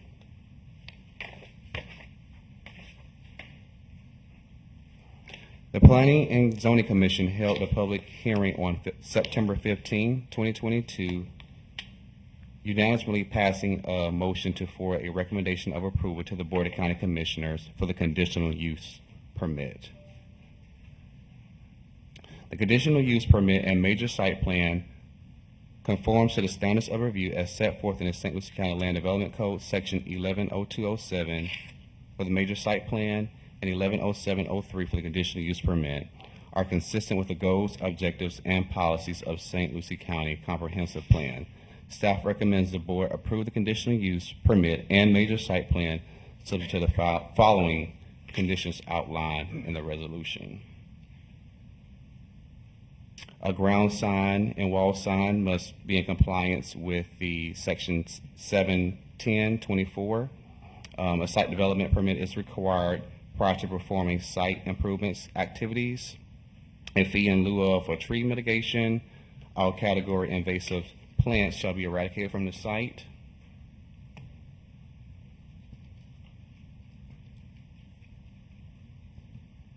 Written correspondence conforming to the absence of burial historical resources shall be secured prior to removing or relocating headstones. Also, a survey is required for gopher tortoises. Mr. Chair, here, can you go back to what you just said? It struck me, is that removing headstones. Is there a burial ground here? So there were headstones that were placed there on the property a number of years ago. They did not find any actual bodies or anything that was on the site. So there were just headstones that was placed there on the site. So we're just making sure that No engravings or anything? no engravings or No, anything Mr. like Chair, I think over in that plaza to the, where the Dunkin' Donuts is, where it sits up there, there was a monument company back there years ago. Okay. And I think it's left It over. just struck me that we. Yeah, no actual bodies are buried there. Yeah, there was a stone company back up in there that did the park. So they just like they was strewn on the site. So. Sorry. I was like, what are we getting into here? Right, thank you. Well, in White City, you would need to question that, I'm telling Yeah, you. exactly. So that concludes my presentation, and the agents are here if you have any additional questions. Any questions? Mr. Chair, I have one question, and I know it's not showing, and we'll be getting to it later, but we're probably going to do these back to back. On the diagram that I've got where you showed the little red square, okay, there's a property, as I'm assuming it's connected right there, that goes over to Midway Road. That is not under consideration, and that's not going to be used in any way, shape, or form, No, correct? no access or anything will be used in that. Okay. I just wanted to double check and make sure. And I was going to ask the same question. It's not a drainage ditch, is it? Emptying out into the Midway Road? No. I asked the same question. I think it's an easement. Yes, it's no drainage or anything that will be used for the site. So will it be dedicated to the county as an easement, or, I guess I can ask her. I don't think you want it. Yeah, I don't think No, that's- probably not. Just Well, who's that's what gonna, you asked who's gonna for. It manage just it? can't, I think we can just make it when we get there to the site plan that it can't be accessible. Well, that was my other question. I didn't want that being used mostly to bring in the construction equipment going in and out of there, that it not have access through there. And the reason why I'm saying that is because you've got a very busy Walgreens right there, and that corner where it comes out, it's only right turns right there, and that's going to be a mess. You're bringing equipment in and out of there. Okay. Yeah, as far as I know, when I spoke to the applicant agent, they won't use that as at all. Okay. That access. Any other questions to hear? Seeing none, this is a public hearing. Is there anyone from the public that would like to discuss the subject matter? Again, this is a public hearing. Good evening, sir. Please identify yourself, and good evening. Good evening. For the record, Alejandro Toro with EDC. On behalf of the applicant, I'd be happy to answer any questions that staff may have. I think Tahir did an excellent job at summarizing the project, and I am here to answer any questions that you guys may have or what the public may have. Thank you. Thank you. Mr. Chair, while you're here, I want to go back to that little sliver again. Who's going to maintain that from a foliage standpoint, a drainage issue? What is it just going to be abandoned? Because it's a unique situation where you just have a huge plot and then you have a sliver of land that appears to be vegetative. Yeah, it is. It's vegetation. so- You can get it. Is somebody going to maintain that? Is going to be part of the maintenance program for the facility, or? Should staff require any maintenance for that area, we will definitely be open to go ahead and maintaining that area. When we first began the project, we looked into it as well. We were we were wondering if it was an easement or any sort of drainage ditch or anything like that, and ultimately found nothing per the surveyor. Should staff have a recommendation to maintain that area, I'm sure that we would have measures in order to do that. And the reason why I if ask it's required. specifically is because there's a lot of older trees in there, and if they start to grow over into the other properties, it becomes a problem for them. And then who cuts it? The property owners who own those other properties are not sure who or what and how to deal with that. So for my support tonight, I would like to be a condition that you maintain that sliver. Yeah, if the trees are located in the property boundary, absolutely. Thank you. Okay. Again, this is a public hearing. Does anyone else want to speak on this subject matter? If not, I'll close the public hearing. Move approval. We have a motion by Commissioner Townsend. Do I have a second? Second. We have a second by Commissioner Zadowski. All those in favor signify by saying aye. Aye. Aye. Opposed? Motion carries. Now let's roll right back over to 10B1, which is basically the same thing. I'll move approval because we've already discussed everything. Yeah. Okay. I'm prepared to just go and make the motion unless somebody else has questions. I just want to ask about Because the it's- drainage. Can you? Good evening, sir. White City is known to have significant issues with, stormwater, and we've been working at a fever pace to deal with stormwater. There's a lot of impervious surface here, and I'm sure calculations have been done based on 3-day, 25-year storm, et cetera. But as we know, that's changing very rapidly, and we've seen some of that recent storms. And we just showed a project that the county has invested a significant amount of money in. And so I just want to make sure that there's going to be an opportunity to store as much water as possible on that property, because we don't need it running out into US 1 and Midway. Good questions, Commissioner. Obviously, that is a valid concern. Todd Maury for the record with Red Tail, and this is an item that as we move forward, continuing with the plans with staff, drainage calculations will be fully complete on that, as well as they have to obviously go through the South Florida Water Management Permit process. There is an existing canal that's on the south boundary line. It actually also has a culvert that crosses underneath Midway Road heading east to west. So there's an active canal that's actually in that area there. Through this process, similar to the comment you just had a minute ago about that existing sliver piece, all invasive species always have to be removed off the site as it is anyway through that area. So you'll see most of that vegetation gone through that area on that south area. But you'll see the process will have to work through the construction plan phase and working with county staff. That entire process will be developed and it'll be set up. The drainage calcs for this site today as they stand, so you can see the stormwater pond there on the east side. It's been oversized and set and ready to be able to handle the stormwater. Clearly, you're only dealing with that additional runoff based upon the state's requirements, and so that process will be done with county staff as we move forward. Can you repeat the part about the canal east-west that discharges? Because once that dry detention is filled, you're going to start to discharge. So I'm not seeing, are you looking at Traub Avenue, that direction? I'm not seeing, or is it here to the south? Yeah, it's right on the south property line, on that red line. And there's actually an existing culvert that DOT as well has that extends west. So you're saying the culvert goes west under US 1? Correct. Mm-hmm. And where does But the water flows east. Right.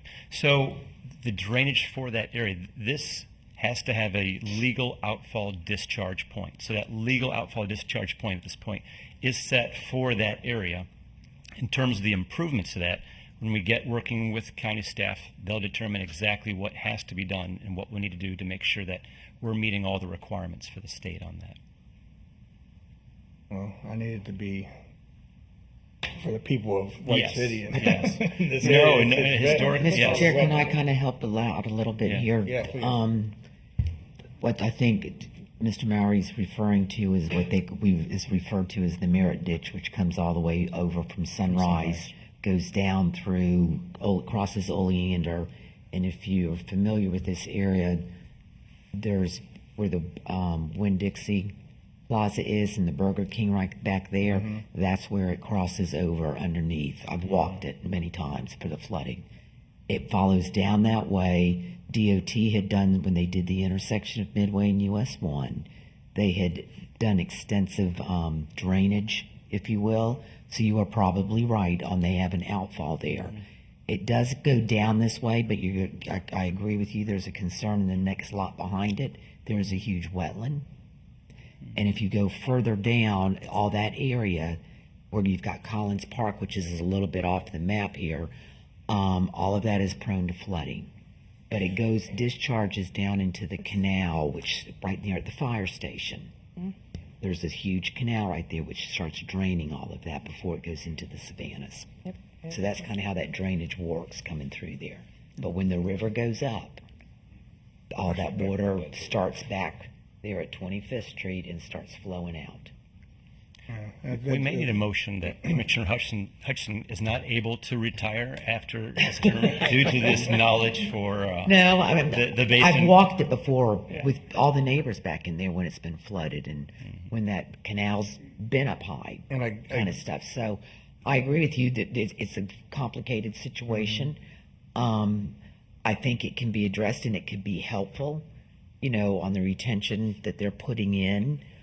It will be that discharge on those big storms, but then everybody's going to be affected with it either way. Yeah. So it's like we always say, Yeah, well, the other thing you brought up was a Merritt Ditch. That's been a challenge for us for a long time, falling apart.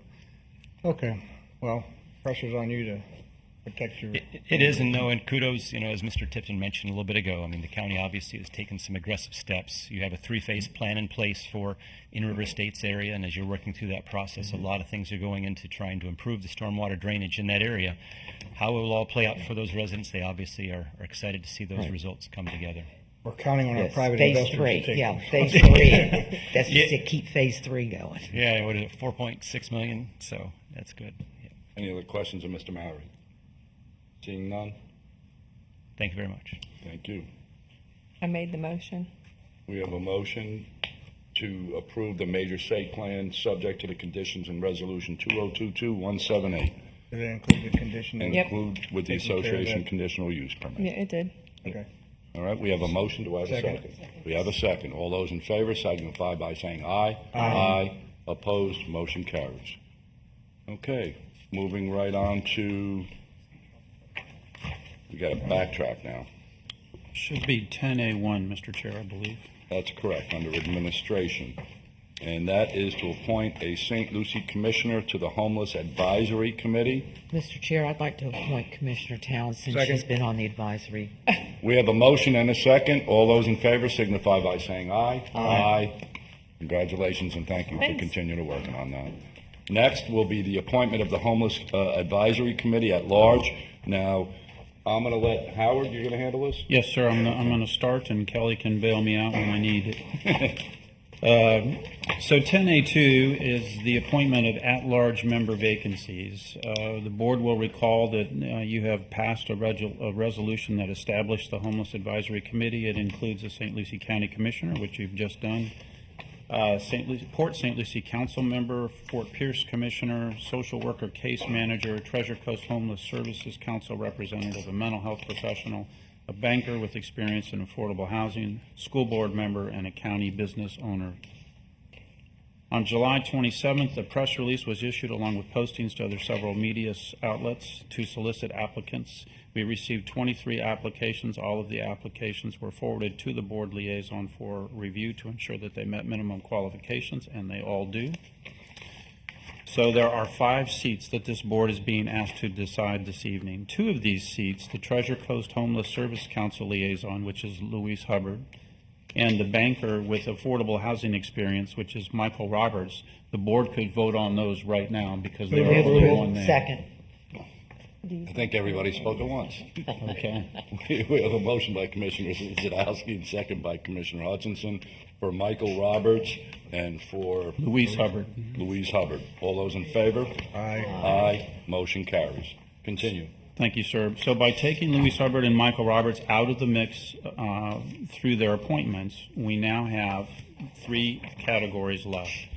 That is for social worker case manager from a government or nonprofit entity with experience and expertise in homelessness. And you've got Dorothy Cobb, Eudalyn Allen, Felicity Palma, Hazel Hoyman, Kathy Sheets, Lori Taylor, Meredith Myers, and Urari Webster. You also have a position or a seat for mental health professional, and there you have Eudalyn Allen, Felicity Palma, Jennifer Harris, and Yamila Escalana. And then lastly, you have the county business owner stakeholder, and all of the applicants are able to serve in this category, except for, of course, Louise Hubbard and Michael Roberts. So you've got some ballots in front of you, and we would just ask for your consideration on those 3 areas. All right, the 2 we just voted on, I'm sorry, Mr. Chair, the 2 we just voted on, we don't have to do the ballots, correct? That's correct. And so it'll just be one social worker case manager from a governmental or nonprofit entity, and we have a large selection here, and then one from a mental health professional, and then you have 3. And then you have the county business owner as well. And then, and everybody's right on that list. So what we'll do is we'll vote on these 2. Oh, should we do all of them together? Yeah, if you just want to fill out your ballots and pass them down, then we'll sort it out. Gotta get my notes.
Wait a minute.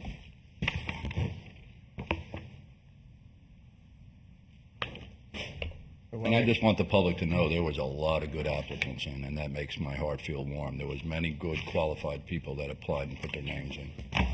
It was nice to see some new names and Yes. new residents that had recently That had care. moved to Port St. Lucie too. I noticed that, and a couple of them had reached out to the office, so that was great to see too.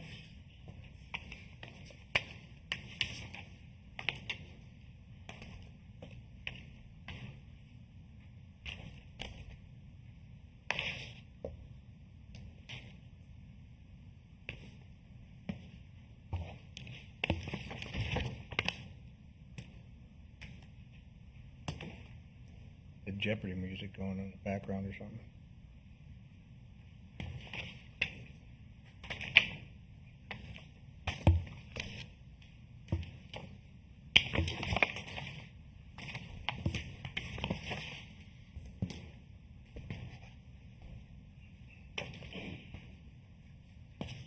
Do you need to pass down? There's the mic. I'll take yours over there. Oh, okay.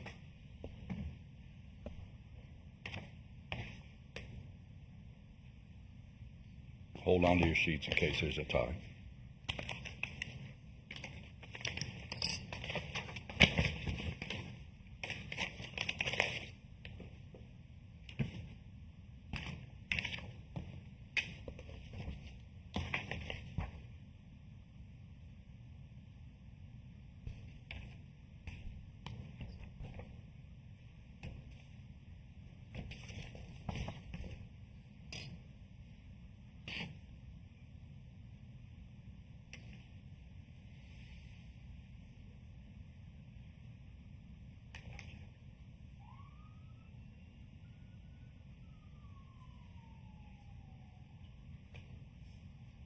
Well, Mr. Chairman, it's your birthday. Happy birthday. Well, not today, Saturday. Saturday. Thank you very You'll be much. 71? I used to like this guy. 72. Sorry. Not getting Social Security just yet. Mr. Chairman, members of the board, the first selection for item D, social worker, there was a tie between Felicity Palma and Lori Taylor. Mr. McIntyre, do I need to announce them? You do need to publish the votes for each commissioner. Thank you. Commissioner Zadowski for Felicity Palma, Commissioner Mitchell for Ellen Coolwin, Commissioner Bartz for Lori Taylor, Commissioner Hutchinson for Lori Taylor, and Commissioner Townsend for Felicity Palma. What do you want to do? Each of the members of the board should have an additional ballot that I provided. So, Mr. McIntyre, I believe then that the board will have to vote between Felicity Palma and Lori Taylor to break the tie. Right, there was one outlier there. Was that Chairman. Commissioner Mitchell? Yeah. So I'm going to look at those two right now because I Okay. don't think they have to change their votes. So just bear with me for a second.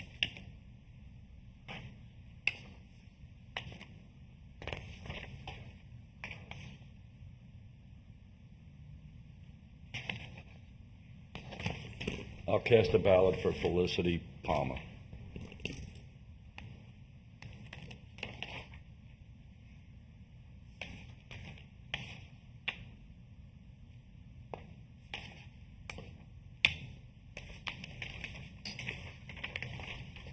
So that takes care of that one. That takes care of that one? So Felicity Palma will be the social worker case manager She's got quite a background. nomination. Okay.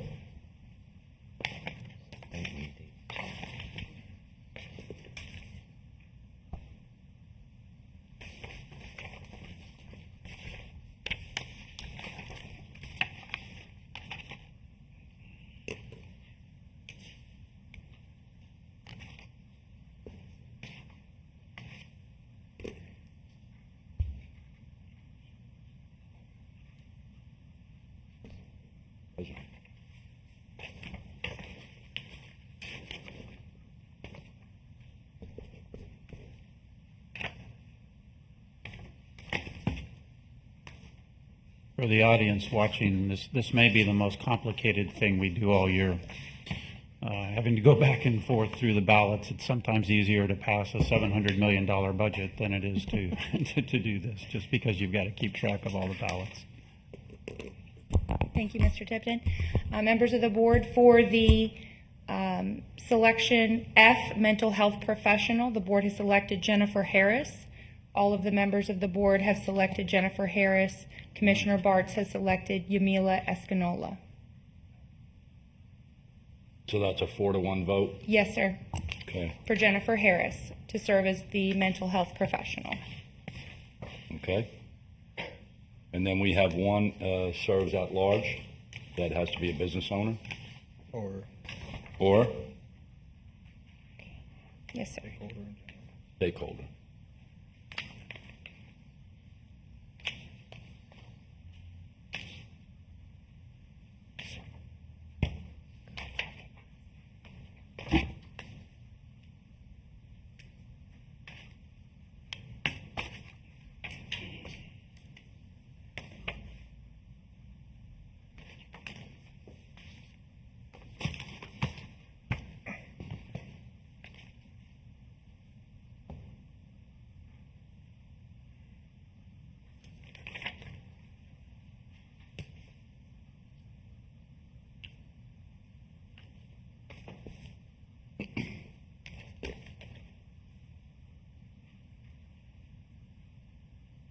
Not as exciting as the American Idol, right?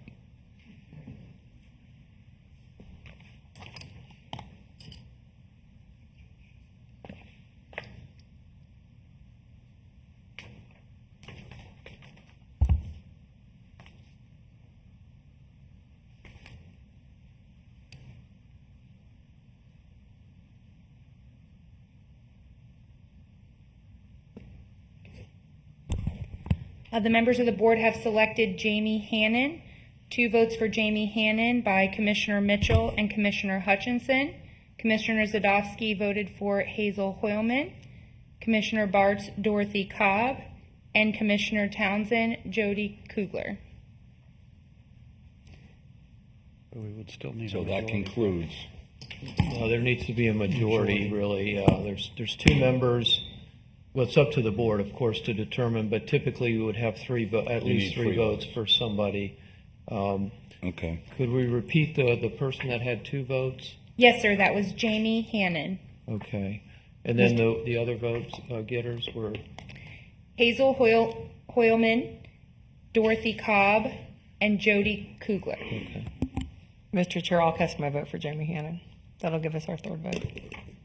I was going with Jody because she was a prior staff member, then she wanted to have an interest to stay involved. So I'll go with the majority and do Jamie Hannon. So will that conclude, Mr. Attorney? Yes, sir. That's 3 votes for Jamie Hannon. Jamie Hannon. Let the record reflect. Thank you, Mr. Chairman. Perhaps a vote at the end just to validate or ratify all the previous votes would be in order. Everything that, including Michael Roberts and Louise Hubbard.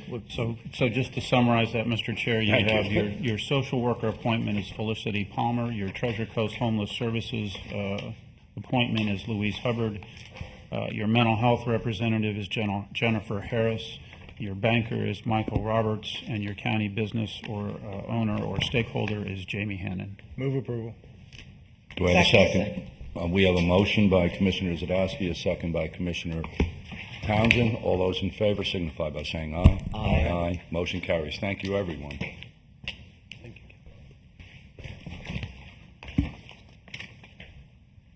Okay, we're moving right along to 10C1, which is public utilities, and I believe that'll be George Landry and Rebecca.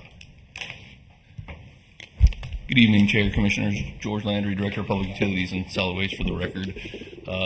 With me tonight that will be presenting is Rebecca Olson, the Assistant Director of Public Utilities and Solid Waste. Also, we have Russell Mackey, Vice President of Waste Pro, and Eddie Jesus, the Division Manager for St. Lucie County. While they're getting set up, I'd just like to take a second and recognize in the audience we've got Greg Atkinson, our Division Director for Solid Waste, Carissa Gamble, our Solid Waste Administrative Manager, Chris Gamble, our Utilities Field and Operations Manager, which is his birthday, by the way, today. So Happy pleasure to birthday, spend his And then we also have Waste Pro's hardworking staff in the audience as well. So, and then Russell brought some of Waste Pro's hardworking staff as well to the audience today. So we'll go ahead and. Hey, I want to Rebecca. start by just saying, you know what, the guys that show up for work and the ladies, thank you. Because it's because of you every day that you show up. I always threw a bottle of water or handed a bottle of water to the people that did show up for work, so thank you.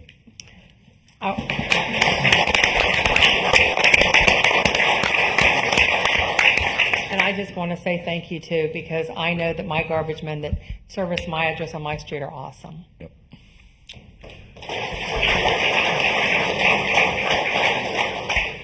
So with that, I'll turn it over to Rebecca. She'll be presenting the item tonight. Thank you, Rebecca. And thank you, George. Thank you, Mr. Chair, Commissioners. Before you today is a second amendment to the amended and restated franchise agreement with Waste Pro of Florida. We've heard the board's concerns, and I think what you'll find today is a mutually beneficial amendment to this agreement. I'm going to go over what Waste Pro is offering, what they're asking for, and our recommendation. So a little history. Waste Pro's been our hauler since 2004. In December 2018, we renegotiated the collection contract, which resulted in a $24 increase to our annual assessment. Then during the pandemic, Waste Pro, along with many others, experienced some pretty serious hardships. We provided them some relief in the form of a one-time assistance from CARES Act in the amount of $523,000. And then since June 2022, service has improved. We're seeing complaint levels consistent with pre-pandemic numbers. So under this amendment, garbage collection will remain at twice per week, with bulk collection occurring on the second garbage collection day of the week. All small piles and containerized yard waste will be collected weekly.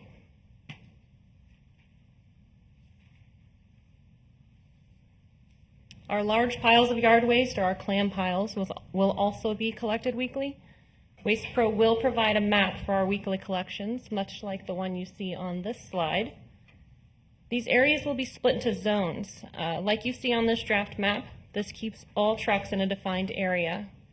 This is pretty helpful because St. Lucie County is really unique. We're all over the place. As you can see, this colorful map isn't all-inclusive, but it shows how spread out our major neighborhoods are. This is compared to, you can see that lightly gray shaded area is the city of Port St. Lucie, kind of a little more localized. Additional concessions include Waste Pro will pay the county $30 a ton for all recycling collected.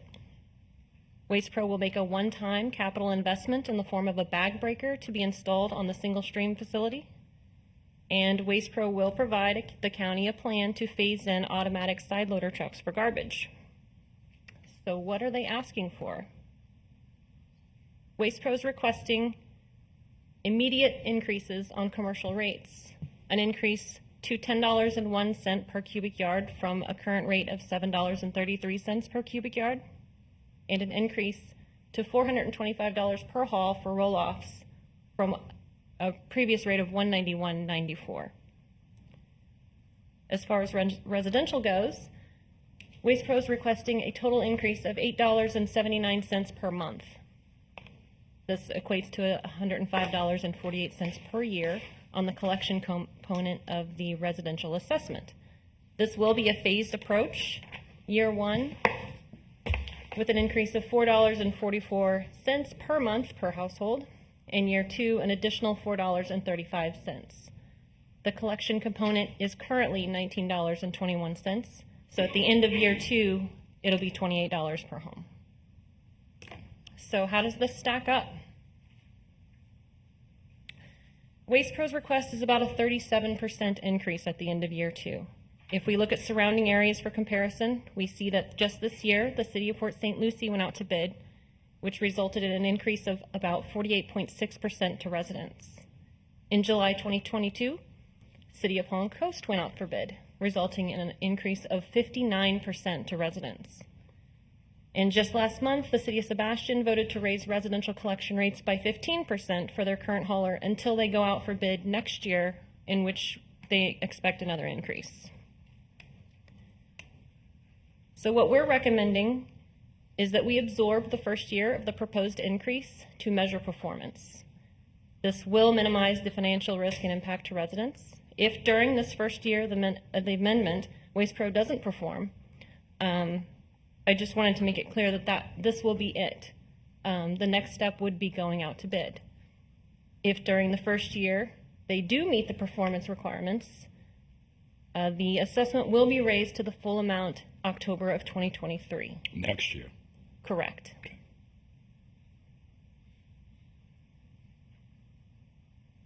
The staff recommends that we do absorb that first year to measure performance. Year one, the proposed increase is just over $1 million. While the board agreed to use fine monies in escrow previously to cover the CPI increase to Waste Pro to minimize impacts to the residents, there is still monies in that escrow account available for consideration. The remaining balance can be absorbed by the solid waste budget through recycling commodity revenue, and that's based on actual amounts received in fiscal year 21-22. This money would also come from revenue sharing that we have with Martin County and Indian River counties, as well as landfill gas sales. So before I turn it over to Waste Pro for questions and comments, I do just want to say that staff is recommending approval. Thank you. Any questions of Rebecca? Seeing none? Good evening. Good evening, Mr. Chair, Commissioners, Attorney, and County Manager. If you can just indulge me for one more minute, you stole my thunder a little bit, and I have to acknowledge my team personally too. There's with the hurricane that just happened in Fort Myers, it's two direct hits, Francis and Jean, that happened in Fort Pierce Beach. I lived on South Hutchinson Island, and we started St. Lucie County literally 4 days after the second direct hit of the hurricane. And there's people sitting in this room that were here back there. They've picked up the garbage in this county for 20 years. And it's not really what they did 20 years ago. It's been the last 3 years. I mean, pandemic hit, the shrinking workforce. All I've done for the last 3 years is go back to these people and say, I need more. I need more out of you. I need more out of you to get over the hump. They could have lost their faith. They could have jumped ship. They didn't do that. They stayed with Waste Pro. They stayed in the county. And I'm forever thankful to the job you guys do every single day. It's an incredibly difficult job. And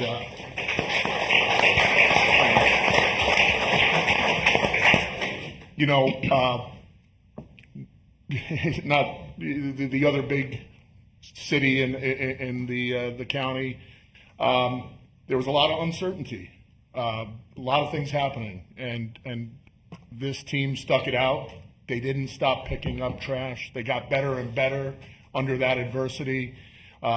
Didn't fall further behind. So they just deserve a lot of the community's respect and admiration. It's not an easy job. With that said, it is our job. We all chose to become garbage men and women. We love sanitation workers. Sanitation workers. We do. We love it. Once you get it in you, it's really hard to get it out of you. And we are committed to be here for the long run. Sure, we got behind. We stumbled. We were wobbly, punch drunk. And we're putting that back together. It's a great team. We're sitting at a point where we have enough trucks. Mm-hmm. We have more than enough people. We're going to a 4-day work week. Part of the routing recommendations that we've made is this new workforce. It's a hard job no matter what.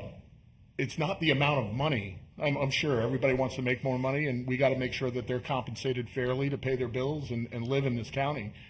But it's taking a different approach and saying, more than 4 days a week worth of that work is just, it's just too much. It's not sustainable.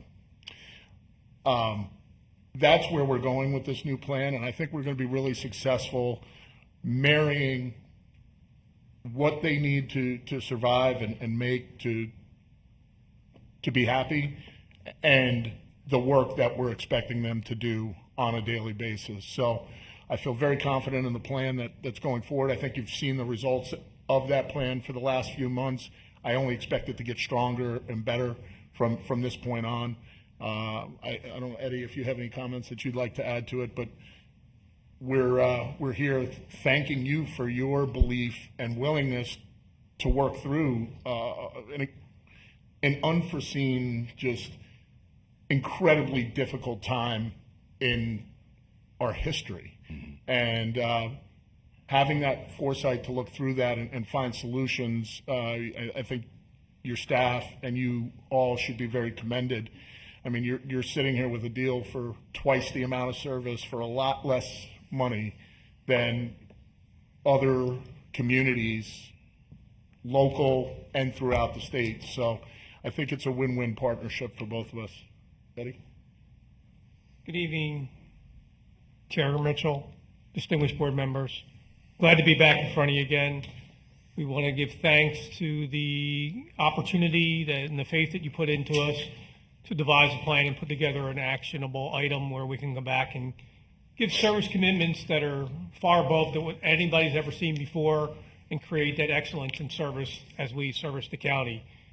Russell's thanked everybody. You have thanked everybody. And I want to thank my team for being here tonight to show the support and all that we believe in the county and all the hard work and effort that my team members do and our team behind us that supports us.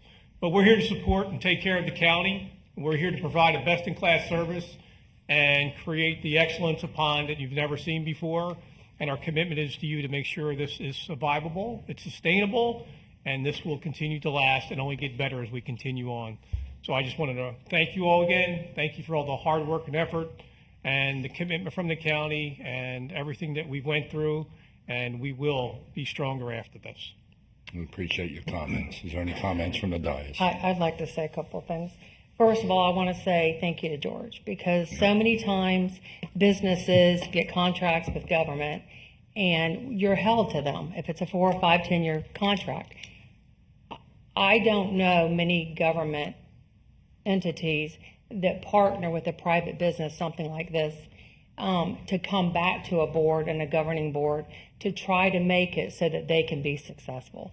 We've done that. We've done that, I think, twice now. And so I want to say thank you for your leadership and coming forward with this, because it's not generally done. The other thing I want to say is, Russ, I'm glad that you're appreciative, but I also think it's important for everybody tonight that's watching this. I don't think you realize that every single one of these employees out here could be home with their families tonight, but they chose to come here tonight and sit through this meeting with us because they believe and they love their job and what they do. And so many times we've had this conversation, Russ, that people out there take our sanitation they take it for granted. They don't appreciate how hard they work every day and what they do. With that said, though, I do want to make it perfectly clear to you, and you know I have no problems doing that I hope that if the board decides to move this forward, that you're going to see that we believed in you, and I'm holding you accountable to believe in your employees. And I hope that you're compensating them and giving them raises. I think going to a 4-day week, I think it's important for the residents to understand it's not cutting services, that if something's not done during those 4 days, you have Friday and Saturday to continue to pick up the services that were missed. I want to make that clear. But I hope that you recognize the people that are sitting in this chambers with you tonight, and you take care of them too.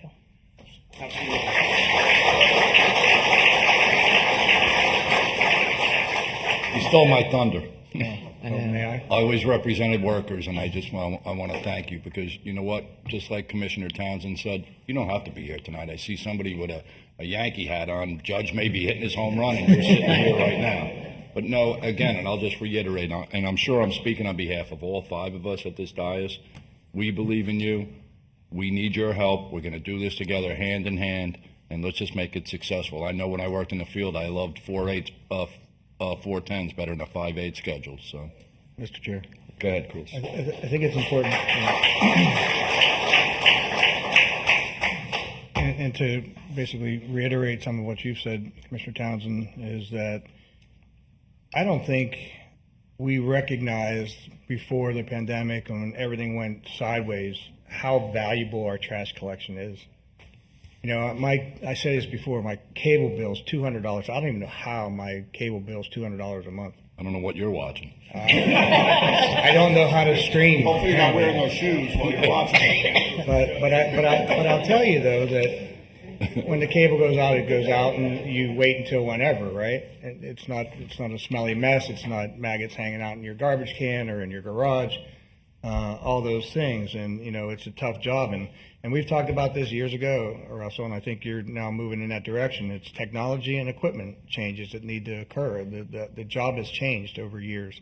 You know, the automated system. You get some of these guys that work so hard on the back, get them the CDL license. You know, we start getting prepared to do the one-armed bandits, as I call them. You know, those are the types of things that will help to lower, you know, work comp bills and things like that. But we also recognize that the cost of those machines and that technology is just that, costly. I will say that there's not one of us up here, and probably every one of our staff members at every level in every room that has a telephone has heard the complaints. So we don't want to minimize that, the fact that, you know, we have all struggled through this. The customers, our residents, you know, have struggled. So the pressure's on. And I think that you guys, looking in your faces, can do it, and we want you to do it. So, Thank you.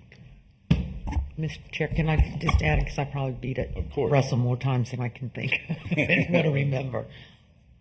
I'm going to not repeat everything that Commissioner Townsend said, because she was spot on with what was said, both about your employees and the working relationship that came out of being down at the bottom, if you will, because that's was many times I felt like the relationship was over with, and it took a lot to hold in there, kind of like being married, but we're not. We're engaged. No, we're not. We're not engaged either here. But I do want to follow up on something though. When you bring back that plan of moving forward, I need it to be more detailed than what it is, because you kind of glossed over, and I know that investment, and I understand Commissioner Zadowski about the one-armed bandits, but there's a lot of areas in the unincorporated they won't work. Mm-hmm. So your plan's going to have to be twofold when you bring that forward, and we're learning, you know, with the bigger cans, there's a lot of elderly people that can't cart them, as somebody who lives on 5 acres and can't cart it up to the road, you know, kind of thing. So I just hope your plan's a little bit more detailed as you're moving forward to going into that technology and taking into consideration, because nobody knows your route better than your employees, and they can tell you where those problems are better than I can. So that's the thing. And then again, like Commissioner Townsend said, it was a team effort all the way through, as you well know. And I just want to say one last thing, Russ. I know that 4 years ago, I came to you with the person before George, and Franny's district and mine had 2 neighborhoods that were not receiving service. And when we came to you, you stepped up to the plate, you brought on a new truck, and that's kind of what I think she's referencing. Those 2 areas, Treetop and some of her areas, the big trucks aren't going to work in there. So to just be mindful of those even areas. my road, even my road, when you've got power lines, you can't use them. So again, there's things that I know, I notice, and the other commissioners have noticed. I know that the general taxpayer and resident doesn't. But when we have come to you, you have found a way to get us there. So I think it's important for everybody to, you know, for you to be acknowledged that I know that this was painful for you, but you stuck it out. You saw it through this board. You know, we worked with you, and I'm glad we did, because we did not cut services for our residents. And we are here at the end of the day. And so we're better for it because of the partnership and commitment you made with us. So, and I thank you, George, for coming to the table and saying, you know, that we're going to come up with some of the money and come and this board's going to put into it to try to see it through to give them this one last year of opportunity. So thank you. Anything? Good. Just real quick, a lot has already been said before, and some of it has been said before between you and I, Russell, over the years. I mean, we go back, I don't want to tell them how old I am. And overall, I will tell you that the experience was good. Nobody predicted what was going to happen. Nobody, and I think there was fault overall, that when you see the spread of this county and the cities was making it even more difficult. I think that most of us saw what a tough time you were having. We were getting the phone calls. I was grateful when my garbage got picked up, but I got it. And I'm going to tell you that the one thing I've always talked to you about is education, education, education. So make sure that when the plan is together, that we are letting our residents know what the plan is, what to expect, how they can help, and where we go. Because that way we're all more successful. I think that I had a short conversation with George tonight, and that maybe we also find a way to let the residents know that these are the new things, and there's a cost to it. However, if we pass this tonight, that cost will not be passed on to the residents, so that they have an idea that this is there. It typically comes with a cost, and that way when the cost does come through, when you perform as you promise, it will not be a shock. So you and I, again, education. It is so easy to be out there and say, you know what, they didn't pick that up, or they didn't do this. Nobody has an idea of what you guys do. And nobody, I don't care what business you're in, is 100% all the time. So, you know, I think that the working relationship's going to be much better. I expect what I've always seen from you and your people. Your people have always been willing to step up to the plate, been able to have that conversation and that communication, and I don't expect that to change. I think that we're just all learning. We move forward. George, Rebecca, none of this would have happened without both of you helping and your team, and I appreciate that as well. So again, I see it as moving forward, a new light. I think that this partnership can go a long way. Thank you. There's three people I wanted to thank, and you just did two of them, Rebecca Olson and George. Your ingenuity, the 2 years to get us through this and through the maze, and you kept saying, we got this, we're going to get this, and it happened. I also want to thank Dana DeFrancisco, the girl that you put ahead she was the problem solver. She was face to face with the people that were screaming their heads off. And without the 3 years, and I know there's no I in team, but the 3 years made our job easier. And I just want to thank you for that.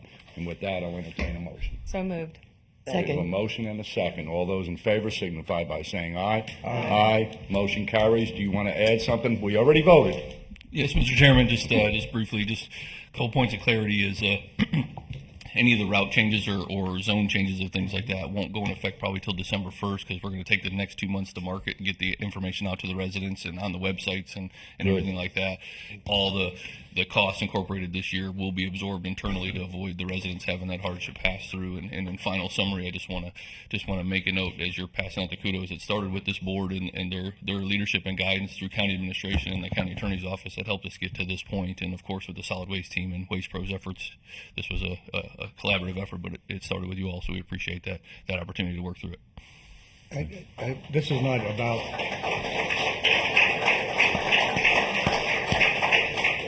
aside from what we just accomplished, because of the hurricane and because of the winds that we had sustained, we can see that there's a lot of vegetative debris around, whether it's in the city of Fort Pierce, Port St. Lucie, or here.